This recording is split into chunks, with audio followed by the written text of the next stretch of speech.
जय हिंद दोस्तों। आप सभी लोग कैसे हैं? मैं आशा करता हूं कि आप सभी लोग स्वस्थ होंगे और आपकी पढ़ाई बहुत अच्छे से चल रही होगी। दोस्तों, आज हम इस वीडियो में सरकारी नौकरी से संबंधित जानकारी आपके साथ शेयर करने वाले हैं।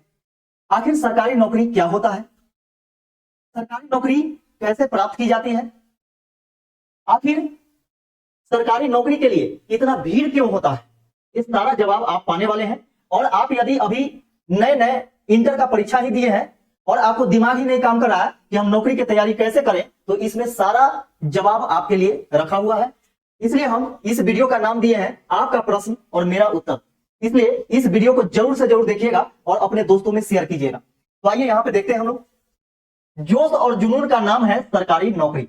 जोश और जुनून का नाम है सरकारी नौकरी। अगर सरकारी नौकरी आपको करना है तो आपके पास जोश और जुनून दोनों होना चाहिए। और जोश और जुनून ऐसा नहीं कि अभी शुरू किए हैं तैयारी तो एकदम पूरा जोशायल है ना, जोशियाल है, और जैसे ही एक आध साल बीतेगा, 2 साल बीतेगा, जोश ठंडा हो जाएगा। नहीं, वह जोश आपको शुरुआत से लेकर के और जब तक कि आपका सिलेक्शन ना हो जाए तब तक के रखना है।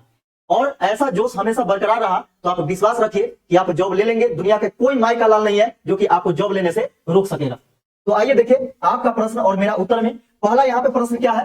पहला प्रश्न यहाँ पे है, आपका पहला प्रश्न है कि कंपटीशन क्या होता है। कंपटीशन क्या होता है? तो कंपटीशन एज ए कंपैरिजन, जब हम एक दूसरे से क्या करते हैं, कंपैरिजन करते हैं यानी तुलना करते हैं, तब वहां पे कंपटीशन का बात चलती है। जैसे में आपके पास जितना भी नॉलेज है आपके लिए 100% तब तक है जब तक कि आप दूसरे से तुलना न करें। जैसे ही आप दूसरे लोगों से तुलना कीजिएगा तो वहां पे आपका नॉलेज उसके अनुसार घट सकता है या बढ़ सकता है। अब जैसे माने चले किसी के पास 60 नंबर है और किसी के पास 50 नंबर है, तो यह 50 वाला के लिए अपने आप के लिए 100% है, क्योंकि जितना आया उतना बनाया। और 60 नंबर जिसका है इसके लिए भी अपने आप में 100% है, इसके लिए, खुद के लिए, और इसको जितना आया उतना बनाया। ठीक है, लेकिन जब दोनों से हम कंपैरिजन करते हैं तो नौकरी किसको लगेगा? आप ही बताइए। नौकरी उसे लगेगा जो ज्यादा क्वेश्चन सॉल्व किया है, जो ज्यादा मार्क्स लाया है, यानी जो ज्यादा नंबर लाया है। तो स्वाभाविक है कि 60 नंबर वाला का होगा नौकरी। तो यही तो कंपटीशन है। चलिए, कंपटीशन क्या होता है आप समझ गए। अब आगे हम लोग यहां से चलते हैं। अब आगे देखते हैं हम लोग। चलिए, अगला प्रश्न है आप सभी का, बहुत सारे लोगों का, बहुत सारे स्टूडेंट का यह प्रश्न होता है कि कंपटीशन की तैयारी किस प्रकार के स्टूडेंट करते हैं। कंपटीशन के तैयारी किस प्रकार का स्टूडेंट करते हैं? तो कंपटीशन का तैयारी वैसे स्टूडेंट करते हैं जो बिल्कुल लाचार, गरीबी, किसान परिवार से आते हैं और उनके पास यह यानी अपने आप पर भरोसा होता है कि हम सरकारी नौकरी का तैयारी करके सरकारी नौकरी लेकर और अपने घर का तस्वीर बदल सकते हैं। यानी जोश उमंग तो रहता है लेकिन पैसा नहीं रहता है। अगर पैसा रहेगा तो आप डॉक्टरी का तैयारी कीजिएगा, इंजीनियरिंग का तैयारी कीजिएगा, एमबीए, बीसीए, डीसीए जो भी है वो सब कीजिएगा। लेकिन अब यहां पे देखिए कि कंपटीशन की तैयारी वैसे स्टूडेंट करते हैं जो बिल्कुल लाचार होते हैं, मजबूर होते हैं। उनके पास उतना पैसा नहीं होता है कि बड़ा से बड़ा बिजनेस कर सके, बड़ा से बड़ा तैयारी कर सके। तो वह क्या करते हैं कि इस कंपटीशन के भट्ठी के आग में तपते हैं और तप करके एक ऐसा अपने आप को तैयार करते हैं जिससे कि एक सरकारी नौकरी मिल जाए। और सरकारी नौकरी जब मिल जाता है तो उस घर का तस्वीर ही बदल जाता है। तो आप यहां पे समझ गए होंगे कि कंपटीशन की तैयारी किस प्रकार के स्टूडेंट करते हैं। अब यहां पे देखिए, सरकार आप ही को नौकरी क्यों दे? ये बहुत बड़ा सवाल होता है। हम ऑफलाइन बैच में भी यह सवाल हमेशा करते हैं स्टूडेंट से कि सरकार आप ही को नौकरी क्यों दे। तो यहां पे एक सुंदर सा जवाब है कि सरकार आप ही को नौकरी क्यों देगा। तो देखिए, सरकार आप ही को नौकरी इसलिए देगा क्योंकि आप मेहनत करते हैं। और सरकार आपको नौकरी क्यों नहीं देगा? क्योंकि आप अपना काम में मेहनत नहीं करते हैं। तो देखिए, किसी भी स्टूडेंट को कौन सा काम करना पड़ता है? तो पढ़ाई करना होता है। स्टूडेंट मतलब पढ़ाई, यानी पढ़ाई ही उसका काम है।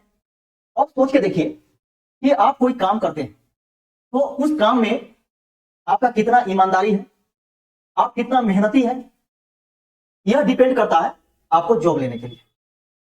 अब यहां पे देखिए कि जब आप प्राइवेट जॉब करने जाते हैं तो सोचिए कि वहां पर आपसे 8 घंटा काम करवाया जाता है, तो फुल टाइम कहते हैं उस काम को, फुल टाइम। और जब 4-5 घंटा काम करते हैं तो उसको पार्ट टाइम कहते हैं, पार्ट टाइम जॉब। तो सोच के देखिए कि आप अपना काम 8 घंटा करते हैं कि नहीं, क्योंकि आपका काम क्या है, पढ़ाई करना।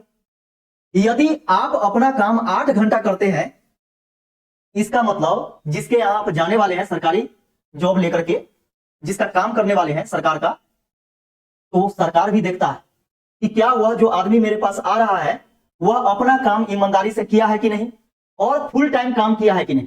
अगर वह अपना काम फुल टाइम किया है, इसका मतलब मेरा भी काम फुल टाइम करेगा। तो जिस दिन आप अपना काम फुल टाइम यानी 8 घंटा मेहनत करना शुरू कर दीजिएगा, तो आप भरोसा रखिए कि 1 से 1.5 साल 2 साल जाते जाते वैकेंसी आना चाहिए, आपका जॉब लग जाएगा, ये कोई नहीं रोक सकता है। तो प्रतिदिन आपको 8 घंटा मेहनत करना होगा, तो सरकार आप ही को नौकरी देगा, है ना। अब यहाँ पे क्यों दे, ये चीज आप जान चुके होंगे।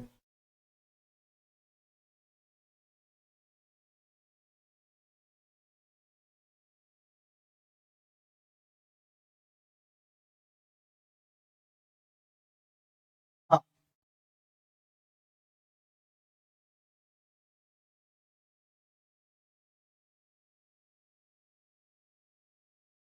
अब आगे देखिएगा कि जनरल कंपटीशन की तैयारी कैसे करें और इसमें आने वाली दिक्कतें और आप सभी का प्रश्न। देखिएगा ऐसा क्या है कि जनरल कंपटीशन में इतना ज्यादा भीड़ लगता है, ऐसा क्या है कि जनरल कंपटीशन में इतना भीड़ लगता है, यानी सरकारी नौकरी पाने के लिए बिल्कुल होड़ लगा हुआ रहता है। तो हम इसमें सटीक छोटा सा जवाब देना चाहते हैं कि सरकारी नौकरी एक ऐसा नौकरी है, और क्योंकि आप जानते हैं कि जीवन में इंसान को अंतिम रूप क्या होता है, रुपया कमाना। आप बिजनेस करके कमाइए, प्राइवेट जॉब करके कमाइए या सरकारी जॉब करके कमाइए, लेकिन अंतिम रूप इंसान का क्या होता है, रुपया कमाना ही होता है।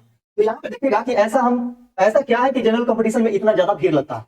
इतना ज्यादा भीड़ इसलिए लगता है क्योंकि इसमें इज्जत है, सम्मान है, अपने समाज में इज्जत और सम्मान तो मिलता ही है। प्लस में आपको एक फिक्स नौकरी मिल जाता है जो कि बार बार आपको ढूंढना न पड़े।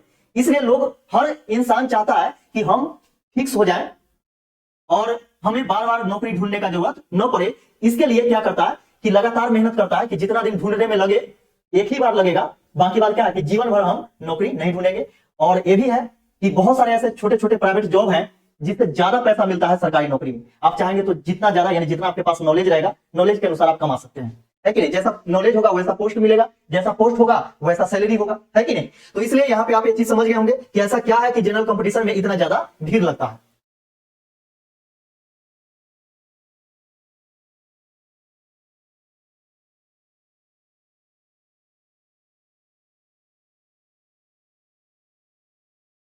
अगला देखिएगा कि सर मैं इंटर मैथ से किया हूं, सर मैं इंटर जीव विज्ञान से यानी बायो से किया हूं, सर मैं 8 सब्जेक्ट से इंटर किया हूं, क्या मैं कंपटीशन का तैयारी कर सकता हूं। सर मैं कॉमर्स से इंटर किया हूं, क्या सरकारी नौकरी का तैयारी यानी कंपटीशन का तैयारी कर सकता हूं। जी हाँ, बिल्कुल आप कर सकते हैं। बस इसमें क्या है कि आप मैथ से किए हैं तो मैथ के अलावे और भी सब्जेक्ट होता है, और साइंस, देखिए साइंस सब्जेक्ट में मैथ भी आता है और जीव विज्ञान भी आता है, ये दोनों स्टूडेंट लेते हैं। और इसके साथ साथ बहुत सारे सब्जेक्ट हैं जो कि आते हैं, इंग्लिश हो गया आपका, आपका फिजिक्स हो गया, केमिस्ट्री हो गया, है कि नहीं, ये सारा चीज आता है। तो साइंस का जो पोर्शन है वो आ गया। अगर आप 8 सब्जेक्ट से किए हैं तो इसमें आपका हिस्ट्री, ज्योग्राफी, पॉलिटी ये सब आता है, इकोनॉमिक्स, हाँ इकोनॉमिक्स आपका आ जाता है किसमें, कॉमर्स में आ जाता है। तो ये सारा सब्जेक्ट इसमें आता है। लेकिन कंपटीशन में सारा सब्जेक्ट पढ़ना है, आप आर्ट्स से किए हो या फिर साइंस से किए हो या फिर कॉमर्स से किए हो, उससे कोई लेना देना नहीं है। आप किसी भी सब्जेक्ट से इंटर करके आप कंपटीशन का तैयारी कर सकते हैं, ऐसा कोई दिक्कत नहीं है। हाँ यही है कि जिससे आप किए हैं वह थोड़ा सा आपका मजबूत होगा और दूसरा जो क्षेत्र होगा उसमें आपका थोड़ा सा कमजोर होगा, तो मेहनत करने की जरूरत है, मेहनत कीजिएगा वो भी सही हो जाएगा, है कि नहीं। तो ऐसा कुछ नहीं है, आप साइंस से किए हो, आर्ट्स से किए हो या फिर कॉमर्स से किए हो, आप आराम से सरकारी नौकरी का तैयारी यानी कंपटीशन का तैयारी कर सकते हैं।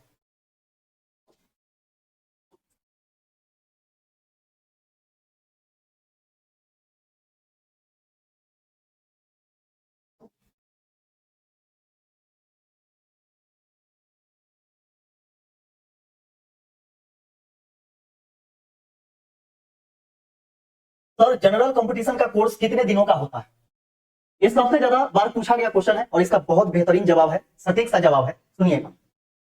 सर जनरल कंपटीशन का तैयारी कितने दिनों का होता है, तो यहां पे समझिए यह कोई कोर्स नहीं है, जनरल कंपटीशन का तैयारी क्या है, कोई कोर्स नहीं है। अब यहाँ पे आप समझेंगे कि यह जब कोर्स नहीं है तो इसमें समय की बात नहीं होती है।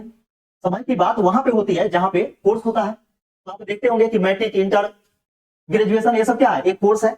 एक समय सीमा निश्चित होता है कि इतना समय में ये चीज का तैयारी हो जाएगा। बीटेक होता है, आईटीआई होता है, ये सारा चीज जो है उसका फिक्स रहता है और उसमें आपको सर्टिफिकेट भी मिलता है। लेकिन यहाँ पे जब जनरल कंपटीशन का तैयारी कीजिएगा तो यहाँ पे कोई सर्टिफिकेट नहीं मिलेगा और कोई समय सीमा निश्चित नहीं होता है। तो यहाँ कोई कोर्स नहीं है और जनरल कंपटीशन आपको तब तक के करते रहना होगा जब तक कि आप सफल नहीं हो जाते। यानी इसमें तब तक कि आपको पढ़ते रहना है, मेहनत करते रहना है, रिवीजन करते रहना है, जब तक कि आपको नौकरी न लग जाए। नौकरी लग गया इसके बाद आपका कोर्स खत्म। फिर आप आगे बढ़ना चाहिएगा तो उसी पढ़ाई को, उसी नॉलेज को आगे बढ़ाते रहिए, बढ़ाते रहिए, बढ़ाते रहिए। इसके बाद क्या होगा, फिर आपका प्रमोशन है कि नहीं। तो आप समझ गए होंगे सर मेरा गणित बहुत कमजोर है। अब देखिए जो 8 सब्जेक्ट से पढ़ा है वो भी बोला कि गणित कमजोर है, जो बायो से पढ़ा है वो भी बोला कि गणित कमजोर है। बायो से अधिकतर स्टूडेंट इसलिए पढ़ते हैं क्योंकि ज्यादा से ज्यादा नंबर मिले, है कि नहीं, क्योंकि बायो में प्रैक्टिकल होता है, मैथ में प्रैक्टिकल होता नहीं है। बहुत सारे बच्चे डर से क्या करते हैं कि इंटर का तैयारी बायो से करते हैं क्योंकि मैथ से डर लगता है, और वही चीज जब जनरल कंपटीशन में आते हैं तो फिर से मैथ पढ़ना पड़ता है, तो दिक्कत हो जाती है वहां पे। तो यहाँ पे समझिएगा कि मैथ कमजोर है, कोई दिक्कत नहीं है, आप आराम से कर सकते हैं। सबसे पहले बेसिक चीज को सीखिए। बेसिक चीज को सीखने के बाद आपको क्या करना है कि फिर धीरे धीरे धीरे धीरे अपना लेवल बढ़ाते जाना है और आपको मजा आएगा। सबसे पहले छोटा छोटा चीज, क्योंकि आपको शुरू से ही माइंड हटा हुआ है मैथ से, तो उसको क्या करना है कि उसमें इंटरेस्ट जगाने के लिए और उसमें मन लगाने के लिए आपको क्या करना पड़ेगा, पहले छोटा छोटा क्वेश्चन को सॉल्व करना पड़ेगा, छोटा छोटा चीज को समझना होगा और छोटा छोटा चीज समझिएगा, उसमें मजा आने लगेगा। ऑटोमेटिक है कि आपको मैथ अच्छे से समझ में आएगा और एक समय ऐसा आएगा कि आपका मैथ बहुत अच्छा हो जाएगा। इसका देखिए सर रीजनिंग क्या होता है, बिल्कुल आप देखे होंगे कि 12th तक या फिर ग्रेजुएशन भी कर लेते हैं, लेकिन कहीं भी किसी भी फील्ड में आपका आर्ट्स हो, साइंस हो, कॉमर्स हो, किसी भी फील्ड में रीजनिंग नहीं होता। यानी रीजनिंग जो होता है वह कोई सिलेबस नहीं है और सिलेबस के अकॉर्डिंग क्वेश्चन नहीं पूछा जाता। लेकिन जब जनरल कंपटीशन में आप आते हैं तो रीजनिंग का बात चलता है। रीजनिंग का मतलब होता है तर्क शक्ति। तर्क शक्ति मतलब क्या, आपके सोचने विचारने का शक्ति प्रदान करेगा, एक ऐसा सब्जेक्ट होता है। जब इसको आप पढ़ लेते हैं तो समझिए कि आपके अंदर सोचने का, यानी अलग तरीके से आप सोच सकते हैं, अलग तरीके से बातों को समझ सकते हैं। तो वही चीज क्या है कि रीजनिंग है। रीजनिंग मतलब क्या होता है, तर्क शक्ति होता है। तो इस चीज को आप समझ गए होंगे।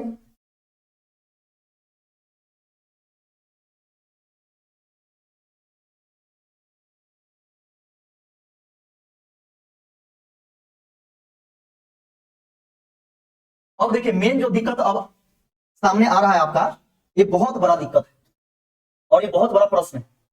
प्रश्न क्या है कि सर मेरे घर वालों के पास इतना पैसा नहीं है कि मुझे बाहर भेजकर वो पढ़ा सके, क्या मैं घर पर रहकर अच्छी तैयारी कर सकता हूं। जी हाँ, बिल्कुल कर सकते हैं।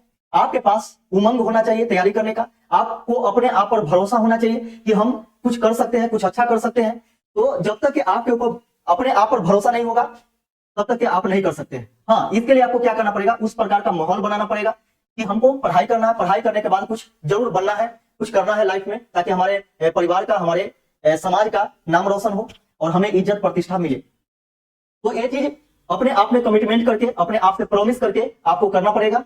और आप आराम से, क्योंकि अभी देखिएगा कि घर पर भी रह करके आप तैयारी कर सकते हैं, क्योंकि दिल्ली के टीचर, राजस्थान के टीचर, हर एक जगह के टीचर, पटना के टीचर, सब कोई आपको गांव में बैठे बैठे पढ़ाना चाहते हैं। आप गांव में बैठे हैं और वहां पे पढ़ाना चाह रहे हैं वो, ठीक है। तो वह आपके ऊपर निर्भर करता है कि आप पढ़ना चाहते हैं कि नहीं। अगर पढ़ना चाहते हैं तो वहां पे बीच में कोई बाधा नहीं आता है, पैसा कौड़ी रुपया, पैसा अमीरी गरीबी, कोई बाधा नहीं आता है। आप देखे होंगे कि कभी कभी आपको बच्चा जो होता है वह ठेला पर अंडा बेच करके हो, सब्जी बेच करके हो, फल बेच करके हो, और बहुत तरह तरह के आप सुनते होंगे कि ऐसे किया, ठेला खींचने वाला का बेटा IAS अफसर बन गया, बहुत सारा आए दिनों आप सुनते आ रहे होंगे।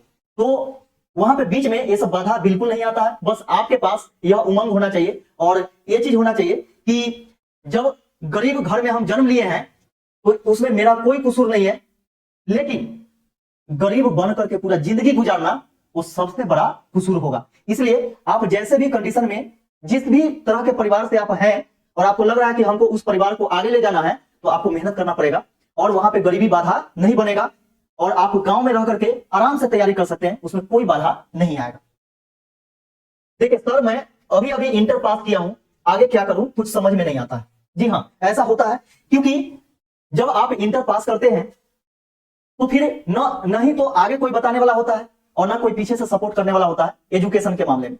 बिल्कुल आप अकेले पढ़ जाते हैं और मेहनत करते जाते हैं। दूसरा कोई बोल दिया कि ये चीज पढ़ो, कोई बोल दिया वो चीज पढ़ो, कोई बोल दिया वो चीज पढ़ो, और इस प्रकार आप मेहनत करते जाते हैं, लेकिन आगे कुछ समझ ही नहीं आता है क्योंकि आप बिल्कुल अनजान है उस रास्ते पर और कोई आपको बताने वाला नहीं है। तो अधिकतर लोग जो होते हैं वो पैर खींचना चाहते हैं और यह नहीं देखना चाहते हैं कि आप उनसे आगे बढ़ जाएं। तो होता क्या है कि आपको भरोसा रखना पड़ेगा, किसी एक को आपको गुरु मानना पड़ेगा, मोटिवेटर उसको मानना पड़ेगा, ताकि समय समय पर आपको वह मोटिवेशन कर सके। तो उनसे मिलने के बाद क्या है कि बातें कीजिए, बातें करने के बाद वह आपको रास्ता बता सकते हैं कि आगे क्या करना है नहीं करना। क्योंकि बहुत सारे स्टूडेंट जब समय बीत जाता है, कैसे बोला जाता है कि समय और समझ दोनों इंसान को एक साथ नहीं मिलता है।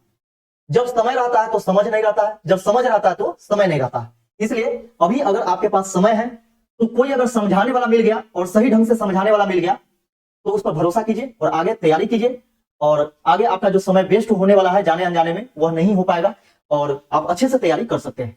तो यह वीडियो कैसा लगा जरूर आप साझा कीजिएगा, कमेंट के जरिए आप कमेंट करेंगे और इस वीडियो को लाइक जरूर करेंगे और शेयर आपको करना है अपने दोस्तों में ज्यादा से ज्यादा। तो चलिए आज के इस वीडियो में बस इतना ही। अगले वीडियो में हम सिलेबस के बारे में बताएंगे कि मैथ में आखिर क्या क्या चीज पढ़ा जाता है, उसका सिलेबस क्या है। तो आज के वीडियो में बस इतना ही। जय हिंद।